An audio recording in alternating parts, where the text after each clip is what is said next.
Salam, xoş gördük. Mən Nüfər Həsənova. Deməli, Kodera Test Bankında informasiyanın kodlaşdırılması və miqdarının ölçülməsi bölməsi ilə bağlı olan deməli 3.6-da 77-ci suala baxırıq. Sual bu formadadır. Kərəm A, B, C, D, Y hərflərindən istifadə etməklə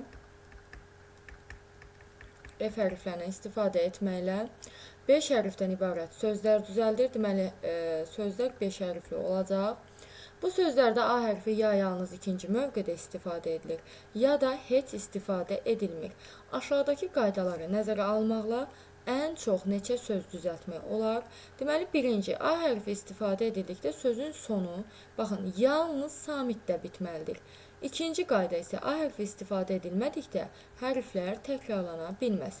Deməli, burada biz iki halda yaza bilərik. A olan halları tapaq və A olmayan halları tapıb, sonda isə bunların cəmini tapacağıq.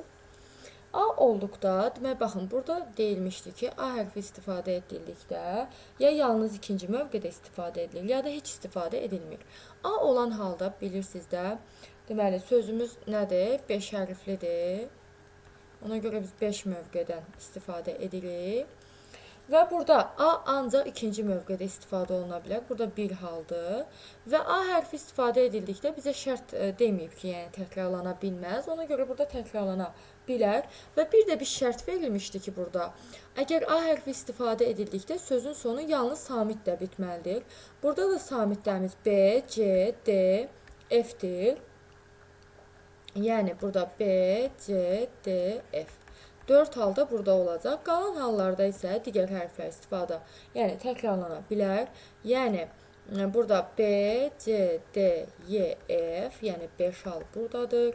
Həmçinin burada da B, C, D, Y, F. Burada da B, C, D, Y, F. Yəni 5 hal burada, 5 halda burada istifadə olunur.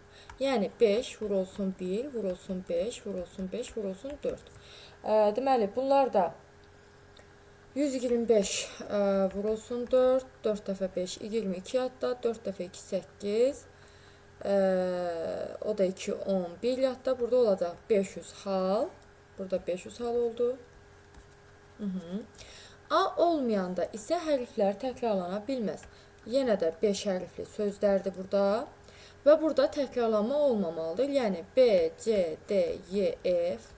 Burada 5 haldır, düzdür. Əgər mən burada B-ni istifadə eləmişəmsə, burada eləyə bilmərəm. C, D, Y, F olacaq. Burada 4 hal. Burada C istifadə olunubsa, burada istifadə oluna bilməz. D, Y, F 3 hal. Burada D istifadə olunubsa, burada istifadə oluna bilməz. Bura qalır 2 hal. Burada F istifadə eləmişəmsə, yeni bura yazacağım. Bura olacaq 1 hal. 5 vurulsun 4, vurulsun 3, vurulsun 2, vurulsun 1. Bu da 5 faktorialdır, yəni 120 olacaq, 120 hal. Cəmi də 500-ün üzərinə 120-ni gələcək, cavab olacaq 620. Yəni Y bəndi. Və izahla bağlı nəsə qaranlıq məqam varsa, rəy bölməsinə yaza bilərsiniz. Dövlət qulluğu və abituriyent hazırlığı ilə bağlı ətraflı məlumat əldə etmək istəsəz, deməli 050 515 73 66 nömrəsi ilə əlaqə saxlaya bilərsiniz. Diqqətinizə görə təşəkkür edirəm.